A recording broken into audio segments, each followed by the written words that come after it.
మొదటి రోజు నుంచే ప్రయత్నం జరిగింది అధ్యక్ష.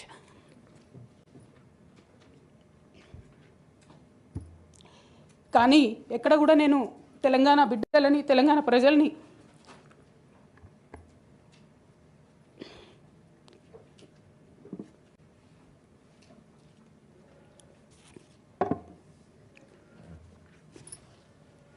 వాళ్ళను డిసప్పాయింట్ చేయదు కాబట్టి నవ్వుతూ పనిచేస్తూ వెళ్ళిపోయిన అధ్యక్ష ఇప్పుడు నా దగ్గరికి ఎప్పుడు పెద్దవాళ్ళు పైరవికారులు కాంట్రాక్టర్లు ఎవరు రాలేదు అధ్యక్ష.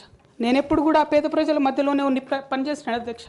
నా దగ్గరికి వచ్చినటువంటి బీడీ కార్మికులు కావచ్చు, బీడీ టేకేదారులు కావచ్చు, అంగన్వాడీ టీచర్లు కావచ్చు, ఆశా వర్కర్లు కావచ్చు, ఐకేపీ ఎంప్లాయీస్ కావచ్చు అధ్యక్ష, అదేవిధంగా జిహెచ్ఎంసీ కార్మికులు కావచ్చు అధ్యక్ష, టీచర్లు కావచ్చు అధ్యక్ష, నిరుద్యోగులు కావచ్చు, ఆడబిడ్డలు కావచ్చు, సింగరేణి ఉద్యోగులు కావచ్చు, కరెంట్ ఎంప్లాయీస్ కావచ్చు, ఎవరు వచ్చినా అధ్యక్ష నేను కాదనకుండా నాకెంత వీలైతే అంత పనిచేసి పెట్టేటటువంటి ప్రయత్నం చేసిన అధ్యక్ష.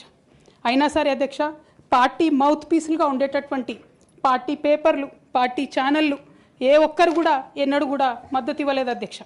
అయినా సరే ధైర్యం వదులుకోకుండా మొక్కువని ప్రయత్నంగా నేను ప్రయత్నం చేస్తూనే వెళ్ళాను అధ్యక్ష. తెలంగాణ రాకముందు బీఆర్ఎస్ ప్రభుత్వం ఏర్పడకముందు ఒక మాట అనుకున్నాం అధ్యక్ష. కేసీఆర్ గారే పదే ఈ మాట చెప్పారు. ఉమ్మడి రాష్ట్రంలో మనకు కాంట్రాక్ట్ వ్యవస్థ వచ్చింది, మరి కాంట్రాక్ట్ ఎంప్లాయీస్తోని, అవుట్సోర్సింగ్ ఎంప్లాయీస్తోని దేశానికి నష్టం జరుగుతుంది, రాష్ట్రానికి నష్టం జరుగుతుంది, అందరికన్నా ఎక్కువ తెలంగాణ యువకులకు నష్టం జరుగుతుందని చెప్పారు అధ్యక్ష. ఆనాడు వారు సరదాగా ఒక మాట అనేవాళ్ళు, అందరికీ కాంట్రాక్ట్ పోస్ట్ ఉంది, మరి ముఖ్యమంత్రికి కూడా కాంట్రాక్ట్ పోస్ట్ ఉంటుందా అని చెప్పి ప్రశ్నించేవారు అధ్యక్ష.